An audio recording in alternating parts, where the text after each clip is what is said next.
If you question whether or not my pets are taken care of, check out their skyscrapers. Yeah, they're spoiled. Anyway, I wanted to talk a little bit about what it was like for me before diagnosis. So I just want to put out there that I have a history of Lyme disease and co-infections. And I put off care because I thought everything was related to that, and there is no cure for Lyme. So I thought there was just no hope for me. So my symptoms were, I first lost 60 pounds rapidly without even trying. I called it the Netflix diet because I wasn't feeling well and I watched Netflix a lot of the time and I was still losing weight. When you lose weight like that, it hurts. I had a fever 100% of the time for over a year. I was weak and low energy. I was a horrible color. My face flushed a lot. I had bone pain.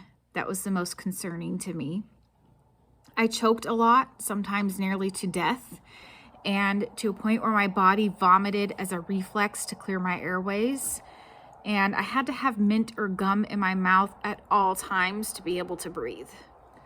I struggled to breathe and was short of breath. I was anorexic at that point and could hardly eat anymore. I was down to eating 1 potato a day. Some days I only had juice, and I couldn't eat because it hurt really bad to process, and sometimes I vomited, and they thought I had diverticulitis at one point. My hair was falling out in clumps. Though I lost weight without trying, my belly was huge and distended. I looked pregnant. I had accepted that I was going to die. I was passing lots of colorful mucus, brown, green, red, clear, and having to go to the restroom frequently. I was having serious night sweats.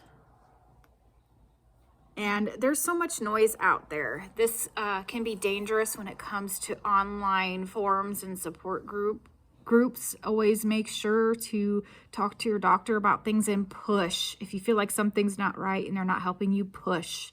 Keep pushing and demanding. So, especially if you're young, that was part of my issue. Is I was 37 when all this started going down, so my health was just kind of ignored because I was too young to be that sick. And looking back, I wonder if I got Lyme because I had cancer or the other way around. So I was severely anemic by the time of diagnosis, and I was told to go to the ER by my Lyme doctor and to get a blood transfusion right away.